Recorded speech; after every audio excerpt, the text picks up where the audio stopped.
onípòkí àti ilẹ̀ Òkèà tó jẹ́ ọba pàtàkì nílẹ̀ Yorùbá. Ọ̀rọ̀ àwọn darandaran tí wọ́n ń dá àwọn èèyàn aláàmú ìlú kan nínú yìí. Gbogbo Yorùbá sì wà dákẹ́ látòrí àwọn ọba kìí kan àgbààgbà Yorùbá á sì sọ̀rọ̀. Àwa dárọ̀ náà dá Sunday Igboho nìkan. Tẹ́nà ọba Yorùbá ò bá ti jọ, ẹnu Yorùbá ò lè jọ. Ẹ má fọ́n ta lọ́rọ̀ sọ, kọ́ má bàa mọ̀dé abájọ wa. Ẹ̀tàn náà fi gbàṣẹ ṣe lọ́wọ́ wa, òye wa. Níṣe náà brainwash wa torí tó bá dìgbà kan fẹ́ mú wa. Náà ṣe gbàṣẹ ṣe lọ́wọ́ wa. Yorùbá ẹ ti ń sùn, àní ẹ yé sùn. Ó yẹ ẹ jí máa sùn, kọ́ má padà mú wa ní rógùn èṣù. Torí ogun ń bọ̀ ogun, ẹ tètè ta múra o. Ogun ń bọ̀ ẹ jẹ́ ká múra o. Yorùbá ṣebí ìjọ lárọ̀ bá nígbà ní ló di ìjọba. Ẹ̀yin ọba wa ṣe bẹ́yìn náà ni bàbá wa.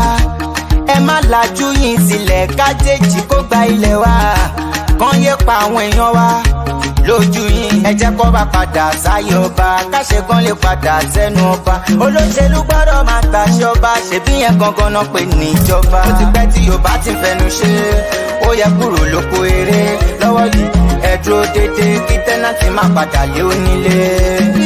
Yorùbá ẹ ti ń sùn, àní ẹ yé sùn. Ó yẹ ẹ jí máa sùn, kọ́ má padà mú wa ní rógùn èṣù.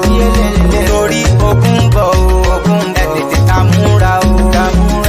Ogun ń bọ̀ ẹ jẹ́ ká múra o. Yorùbá ìjà yìí kìí ṣe ìjà Sunday Igboho ṣá nìkan, ìjà gbogbo Yorùbá. Ó yẹ dìde ẹ̀yin alágbára, àsìkò ti tó. Wọn kì í sọ fáfọ́jú pójú ń rọ̀, òun kan máa mọ̀. Ẹ jáwọ́ lápọ̀n tí ó yọ, ẹ já gbómi lákàánú. Ìgbọràn sàn jẹbọ rírú, ẹ jẹ́ kójú àlà tó rẹ̀ ó dúdú. Kò sẹ́nibọ̀dì tó lè rínú, Yorùbá ló dalẹ̀ jù, ẹ má fi bínú. Ẹ̀rù yìí tó ra ẹ̀yin Yorùbá, gbogbo Yorùbá. Ẹ̀rù yìí tó ra ẹni fẹ́ yọ yín nínú òkun lẹ̀ ń gbógun tì. Ẹ̀rù yìí tó ra olótìtọ́ ṣe máa jẹ ọ̀tá yín. Ẹ̀rù yìí tó ra ẹ̀yin lẹ́dálẹ̀ Abíọ́lá Awólọ́wọ̀. Ẹ̀rù yìí tó ra ẹ̀yin lẹ́dálẹ̀ Túndé Ìdí Àgbọn. Ẹ̀rù yìí tó ra ìjọ wo wà ní Yorùbá máa gbọ́n. Ẹ̀rù yìí tó ra Yorùbá gbọ́n àtẹnujẹ ló ń pa wọn. Ẹ̀rù yìí tó ra jẹ́ kó hùn yín kákó lóko ẹrú ni. Ẹ̀rù yìí tó ra ọmọ aláṣọ wa ń wá kìsà ó tún fẹ̀yìn. Ẹ̀rù yìí tó ra ọmọ ẹlẹ́ran wa ń jẹkùn ó tún dunnú. Ẹ̀rù yìí tó ra gbogbo kan tó lè ṣàǹfààní fún wa náà ti kó lọ. Ẹ̀rù yìí tó ra ó yẹ díẹ̀ ó ti pẹ́ tí Yorùbá ti fẹnu ṣe, ó yẹ kúrò lóko eré. You're welcome. Kindly subscribe to YouTube channel and follow on Facebook page at Dr. Zabby's Talk Show. Mo kí gbogbo wa nílé lóko lẹ́yìn òdì, mo kí wa pé a kú bójú ọjọ́ ṣe rí, mo kí ẹ̀yin ìyá mi, mo kí ẹ̀yin bàbá, mo kí ẹ̀gbọ́n, mo kí àbúrò, ọ̀dẹ̀ ò dàbí. Ó ga o, àfi kí Ọlọ́run kó ṣàánú fún àwa ọmọ kóòtù òjìrè, àwa ọmọ Yorùbá, àwa ọmọ aládé. Mo kí gbogbo ẹ̀yin ìyá wa tí ẹ máa ń bá wa pín ètò àti ẹ̀yin bàbá wa àti gbogbo ẹ̀yin ẹlẹgbẹ́ mi. Mo kí wa lọ́pọ̀lọpọ̀ wípé a kú iṣẹ́ náà, lágbára lọ́wọ́ Ọlọ́run àní ṣe lásán. Yorùbá ọgbọ́n tàbí ẹ̀gbọ́n nǹkan tó rí yẹn sọ, orin tó mú làákàyè jáde. Yorùbá gbọ́n kò àtẹnujẹ, òun ló pa Yorùbá kú, òun ló ń pa wá lọ lọ́wọ́lọ́wọ́. Kéré o brọ́dà mi àti sísá mi, ìyá mi àti bàbá mi, mo mọ̀ pé ọ̀pọ̀lọpọ̀ wa máa ti gbọ́. Babangida, ẹgbọ́n nǹkan tí Babangida sọ, ó máa rí bẹ́ẹ̀. Ẹ máa rí i pé àwọn náà tiẹ̀ náà nínú àwọn àgbàlagbà àwọn náà ló ń jáde, ó mọ nǹkan tó ń ṣe, gbogbo nǹkan tó ń ṣe yẹn plan work ni. Wọ́n ti mọ nǹkan tó fẹ́ ṣe. Wọ́n fẹ́ ṣe bàbá Bọ́lá Ahmed Tinubu, wọ́n fẹ́ sọ di bàbá hold up, bàbá Abẹ́òkúta. Ẹ jọ̀ọ́ ẹ bá mi type síbẹ̀, ọ̀rọ̀ yìí ká mi lára ni o. Mo kí gbogbo wa, gbogbo ẹ̀yin tẹ́ ń kí mi pé mo kú ètò, bẹ́ẹ̀ náà ni mo ń kí yín pé a kú bójú ọjọ́ ṣe rí. Mo kẹ́yìn ìyá, mo kẹ́yìn bàbá, mo kí ẹ̀gbọ́n, mo kí àbúrò lẹ́ẹ̀kan sí. bàbá hold up wọ́n gba president tó wà lóyè presido ọjọ́ mélòó ló fi ṣe presido ṣó pé ọ̀sẹ̀ kan tàbọ́sẹ̀ méjì that 90s yeah tí mi ò bá gbàgbé 90 is it not 94 or 90 yeah something 94 after tí tán pa bàbá yìí sínú prison ìyẹn Abíọ́lá bàbá Odòba òun ló fẹ́ fi Buhari òun ló fẹ́ fi bàbá Bọ́lá Ahmed Tinubu òun ló fẹ́ fi ṣe torí wípé ó mọ̀ wípé ó wà desperado láti débẹ̀ ni aláwọn ló ní Nàìjíríà àwọn ló ní Nàìjíríà ẹ bá wa béèrè lọ́wọ́ àwọn governors náà gbogbo owó tó lọ pín níbi 4 months ago lẹ́yìn ìgbà tí bàbá Tinubu tó débẹ̀ yìí kí ló ti fi ṣe ẹ̀yin gọ́vnà Yorùbá ẹ̀yin governors Yorùbá ẹ dẹ̀ lajú sílẹ̀ báyìí ológun á gba ìjọba bọ̀ tó bá jẹ́ ọ̀nà tọ́lọ́run máa fi gbé wa dìde nìyẹn àmọ́ bọ́lọ́run ṣe fẹ́ ṣe bọ̀ à ń bẹ Ọlọ́run wípé ọ̀nà ara ọ̀nà yánú níwọ̀nba èyí tó kù náà kíṣẹ́ náà parí ọ̀nà ara ọ̀nà yánú òun ni kó fi ṣe fún orírun wa orísun wa àwọn ọmọ Yorùbá mo mọ̀ pé àtẹnujẹ ni ẹ jẹ́ ká sáré lọ wo fídíò yìí ìyẹn lè bá fi mọ̀ kó tiẹ̀ tó dípa lọ wo fídíò yẹn tó bá jẹ́ wípé ìlú tán níbẹ̀rù ará ìlú number one ẹ má jẹ́ ká sọ Ọlọ́run sí torí àwọn àtọlọ́run wọn jọ ń jókòó sínú classroom kan náà ni àwọn àtọlọ́run àwọn òka Ọlọ́run because téèyàn bá ka Ọlọ́run kún téèyàn bá níbẹ̀rù Ọlọ́run kò gbọ́dọ̀ bàjẹ́ débi tó bàjẹ́ dé yìí number one wípé ẹ tiẹ̀ kọ́kọ́ fẹ́ fi owó kún owó epo kí ni èròǹgbà yín kí ni preparation yín kí ni àwọn nǹkan tẹ́ ti nílẹ̀ fún àwọn òṣìṣẹ́ at the end of the day owó náà tún wá wọlé ẹ tún wá ń pín mọ́ra yín lọ́wọ́ ní àwọn ìlú tó níbẹ̀rù ará ìlú ní àwọn ìlú tó ní ìbẹ̀rù Ọlọ́run lọ́kàn ní ìgbà tán wọlé yẹn nǹkan ti bàjẹ́ kí ló yẹ kán ṣe bàbá Bọ́lá Ahmed Tinubu òkè owó tẹ ní kí n gbà lélẹ̀ owó tèmi máa gé sí méjì ẹ̀yin governors owó yín fún 6 months a máa gé sí méjì a fẹ́ fi ṣe nǹkan báyìí bọ̀ àwọn tó ń fẹ́ gbà lọ́wọ́ wọn gan-an ní jẹ́ kán rí ṣe àwọn táwọn mọ̀ wípé kó kàn lọ bẹ̀ láti lọ fìdí ẹ̀ ni bàbá búbù as at today tá à ń sọ̀rọ̀ lọ́wọ́ yìí àló yẹ kó máa pààrọ̀ kóòtù ni ẹ wo èyí tán ṣe fún ẹ jẹ́ ká gbọ́ ìbọlá Sàràkí àwọn oúnjẹ tó sọ wípé kó máa gbé òkú Nàìjíríà àwọn òkúta tó lé lé àwọn oúnjẹ tó sọ wípé kó máa gbé irú eléyìí tán gbé ta ló yẹ kán sọ wípé kán máa gbé irú eléyìí kákàkiri fún Buhari ni ọmọ nǹkan tán ṣe kéèyàn kọ́kọ́ má mo rí fídíò kan tán ní àsìkò Buhari ó ṣe àsìkò no Buhari bayé jẹ́ ó ba ọ̀run jẹ́ final plan àwọn Haúsá àwọn Fúlàní tó ní sílẹ̀ fún wa òun náà ṣe fún Tinubu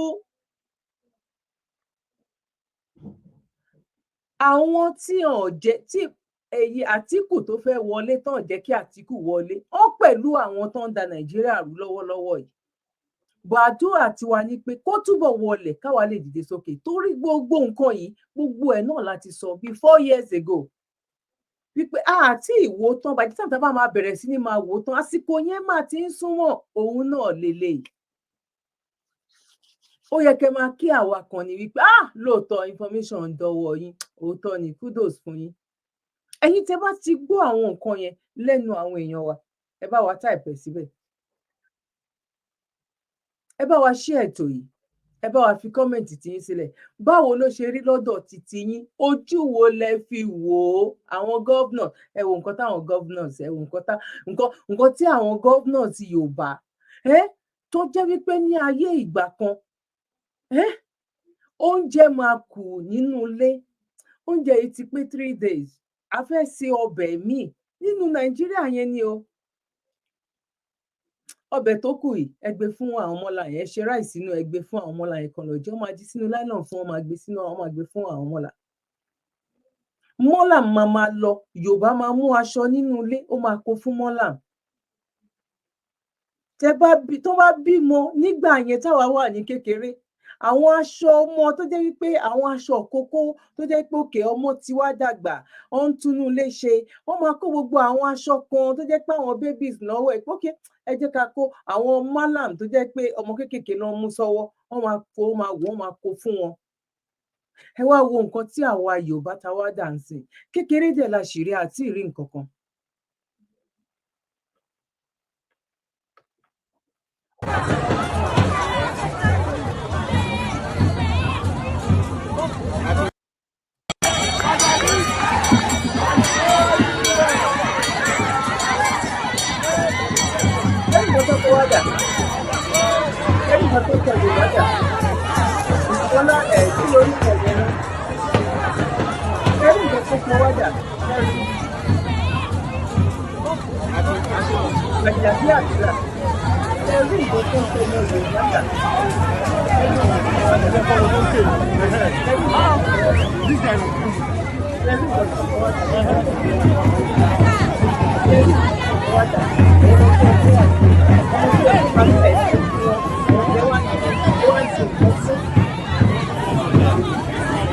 Okay, that's small boy. That's small boy.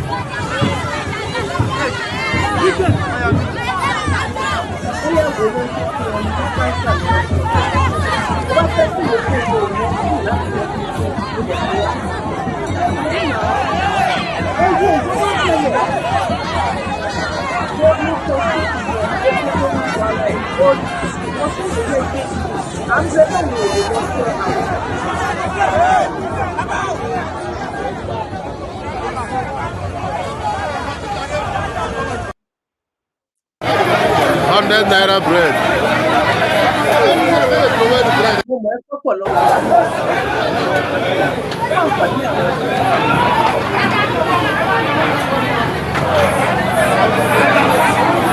What's that?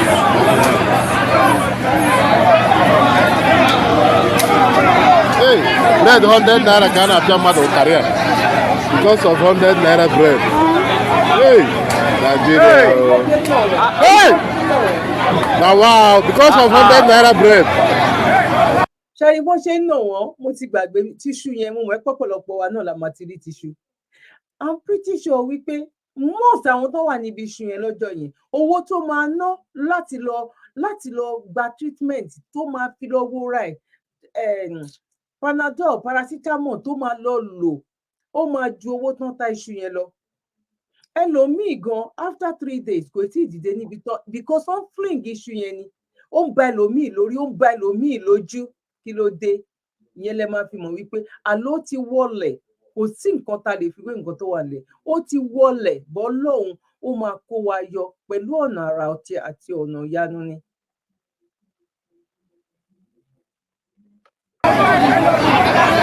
Hey, see Nigerians, God dey. My bread that they share like this for inside Lagos Island. Abibi Oke Street. 100 naira bread. Yeah? Not that people. Now Trio, Abi. Trio Street for Lagos Island. See as the flog person because of 100 naira bread. Hey! Nigeria don't spoil. See crowd. 100 naira bread. Hey, see. This one na Yoruba line, then they flog Yoruba people like this. Yoruba line. See Hausa line for back. See Hausa line for back. Just for them to be online. Never pursue Igbo people. Igbo no dey side though. Igbo no dey. We cannot do like this. We cannot do like this. Now me they do it every day. I'm Hey, now wow. Hey. all those that show up go through them. Hey, now wow. Every day they give them. This one in front of my shop. Don't be saying a lie. Hey, God dey. God dey. This bread dey different when they flog person like this. Now this morning, early morning, Valentine's Day, and they flog person to collect bread. In front of my shop for Lagos Island. Hey, Nigeria, sorry for you. Lagos, sorry for you. Hey, oh, wow. Oh, wow. Oh, wow. Hey, oh, wow. Very shameful. Very, very shameful. See. For them to be on queue because of bread, 100 naira. See, hey, see flog because of 100 naira bread. Oh wow, oh wow. It's a pity. It's a pity. God save us. God save us. Amen. Amen.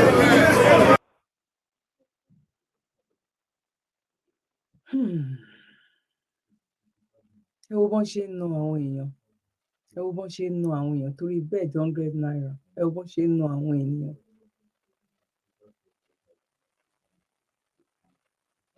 Ọmọ tó ní sọ pé ológun máa gbàjọba. Nígbà tí bàbá Bọ́lá Ahmed Tinubu tó débẹ̀, gbogbo owó tó pín wáì tí ò ní kán dá sí méjì kán fi mójútó ìlú. Ṣé iná náà tiẹ̀ tí wàá ṣe fún 6 months pé náà tà ń ṣe lọ reléyìí o? Because when you matter if you campaign fún yín in the another 6 months ń sìn. Tó bá wá di next campaign máa lọ.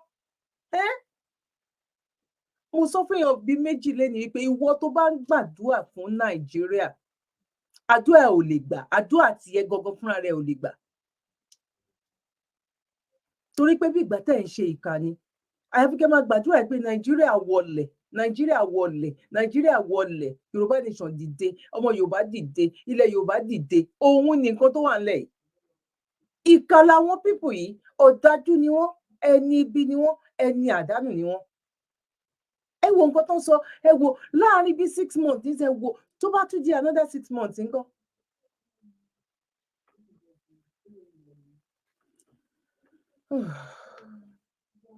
Duty.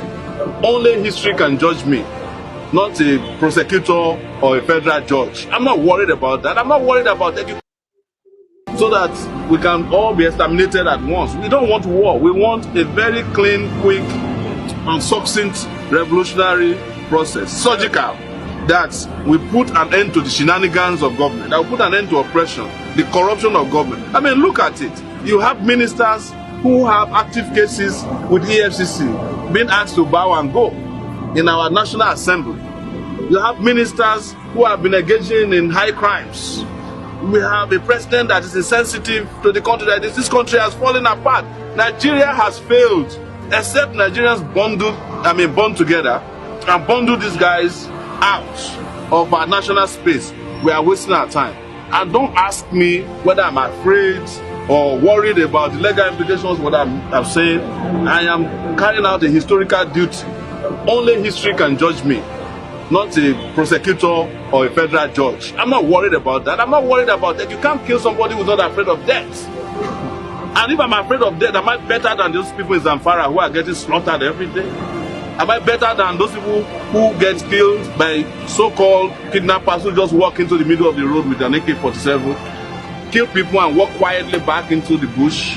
Am I better than students who are getting rusticated for speaking out on campuses? Am I better than those kids who died before they could even see Nigeria that they wanted to badly be? Am I better than women who can afford to eat? Am I better than those workers who are not getting paid? Am I better than people who are suffering all over the country? No.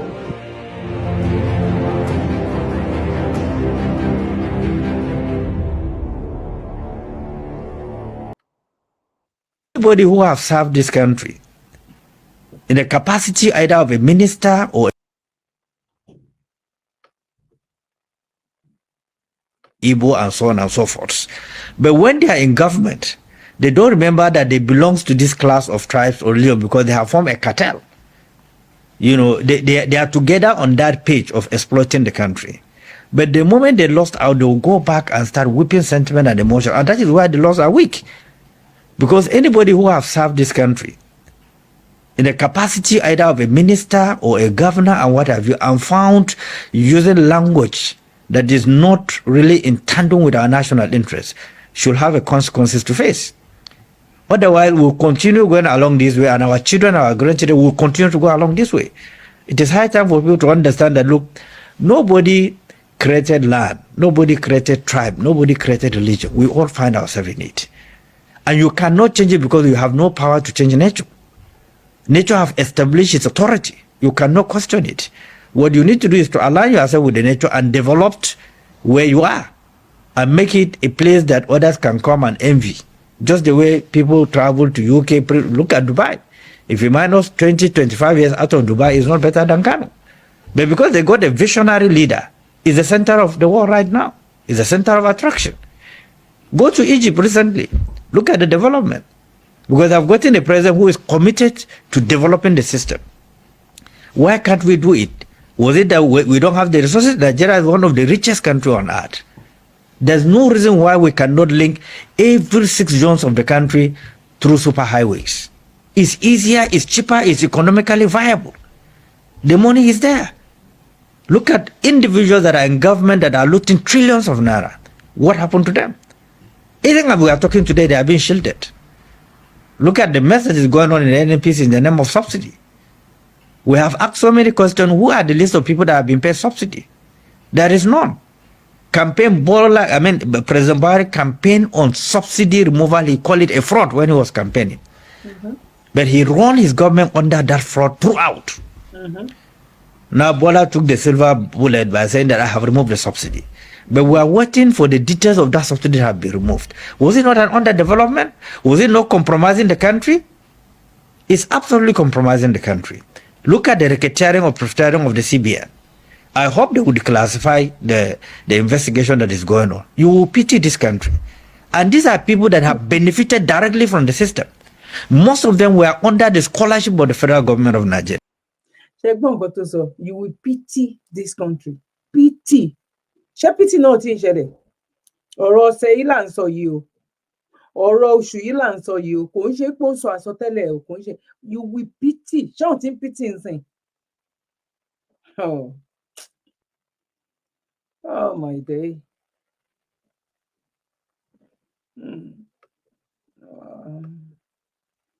They went to the best universities. Yet they are the one ruining the country. Because we have no laws that create specific deterrents for individuals that undermine the authority of Nigeria. Look at the segregation going on. Look at the Southeast. Very prosperous people, business-oriented, brilliant, intelligent. Look at how politicians have caused the killings and the maimings and the killings of business. Poverty is ravaging everywhere now. Look at the Northwest. Very homogeneous people. Kidnapping, killing their own. Who are you blaming for that? So if it is on ethnic basis, these people that are homogeneous, one tribe, why are they killing and maiming themselves? Something is fundamentally wrong. Something is disconnecting. And because we have failed in our leadership, from our religious scholars to traditional rulers to all of us that are elite, we have compromised this country. And we cannot get it right unless those who are responsible are being punished. And you have leaders that have capacity to create deterrence in all the strata of the country. It is possible Nigeria will be the greatest country on earth, but you have to deal with the facts. You have to deal with the reality. You have to punish those who compromise the country. Otherwise, I don't see any other way. No country was have grown out of lawlessness and impunity, rascality and recklessness. No country on earth. Go to here, Cameroon, just Cameroon, go to Benin Republic. You can't disobey the traffic light. Yeah. But here, what happens? So who are we blaming? We must take responsibility. We are all responsible. All of us, including you people in the media, the politicians, we are all responsible. We underreport tragedy.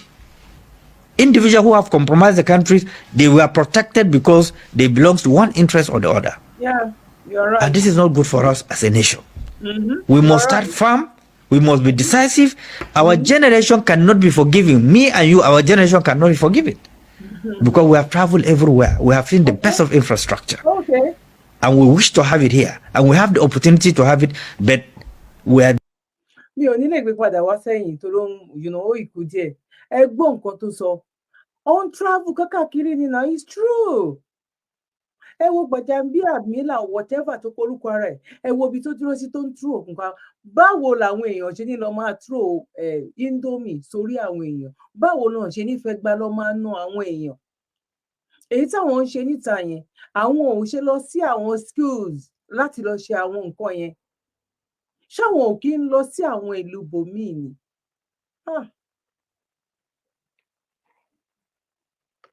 dealing with everything along ethnic religious line.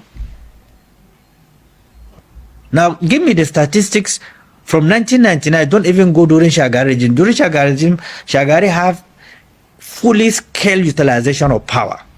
There was no discrimination during Shagari regime.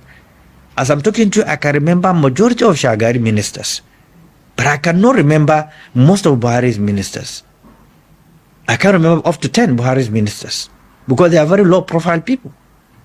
Now, if you minus military administration contribution to the development of Nigeria, physical infrastructure, and so on and so forth, and then you look at what the civilian government have done, it means that there are more embedded corruption. There is more act of disloyalty in a democratic dispensation compared to even military dispensation. Because democracy is supposed to be government of the people, by the people, and for the people. Now, if you go to a village, you will not see there is a government. But we had a military administration where there's a network of connectivity to the community level about government policies and programs. Do you have it today under military, under democratic administration? The answer is no. The citizen knows about what is going on in government? The answer is no. Whose responsibility to communicate with them and even to seek their views when taking a national decision? It is the government. Do you have it? The answer is yes. Are they using it? The answer is no. They abandoned it. The National Orientation Agency is the same MAMSA before that have ravaged every sector of this country. What are they doing today? So in as much as we want to shift blame, we must take also responsibility.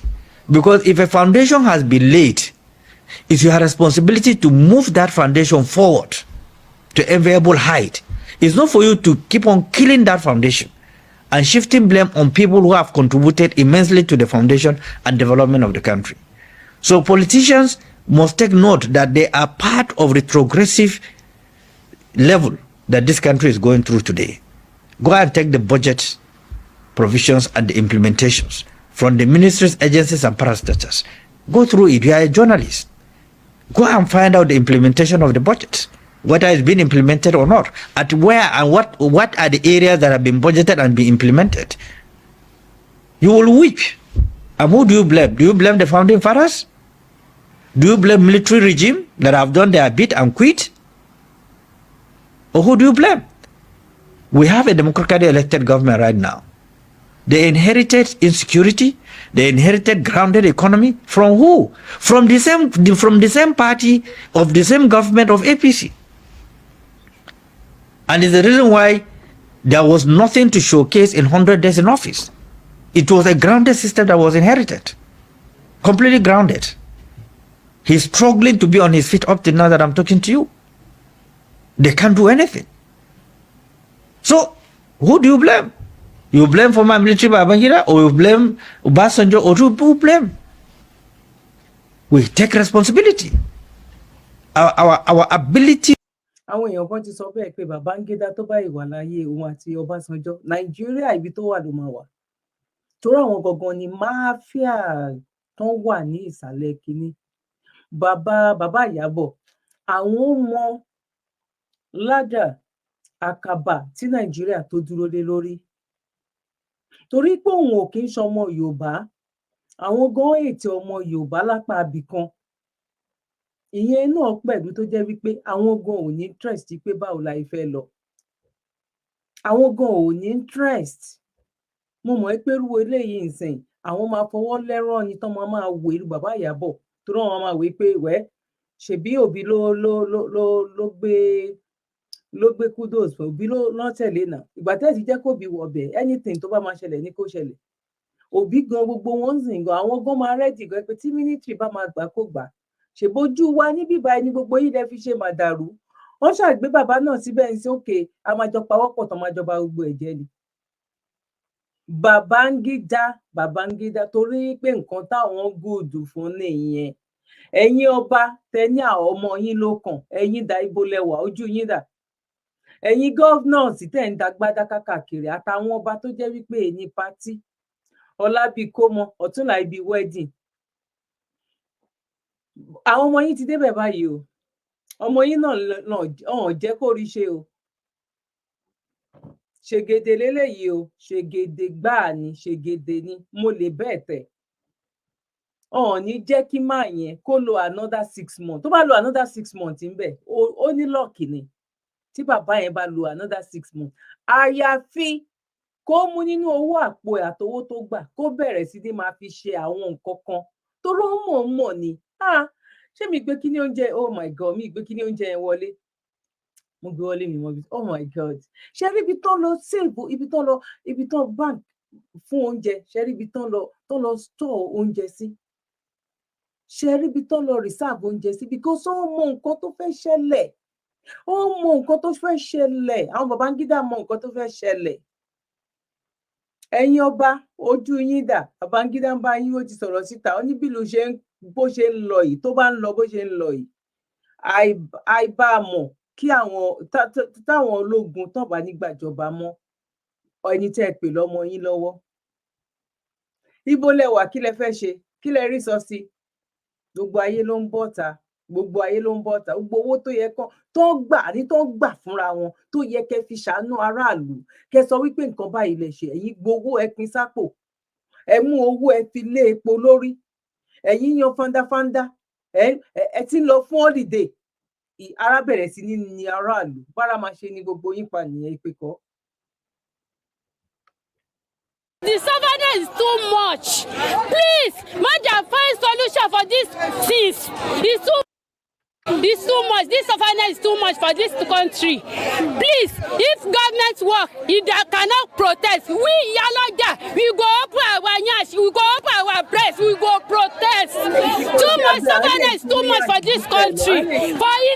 Before you we serve, we go suffer. The surveillance is too much. Please, Maja, find solution for this things.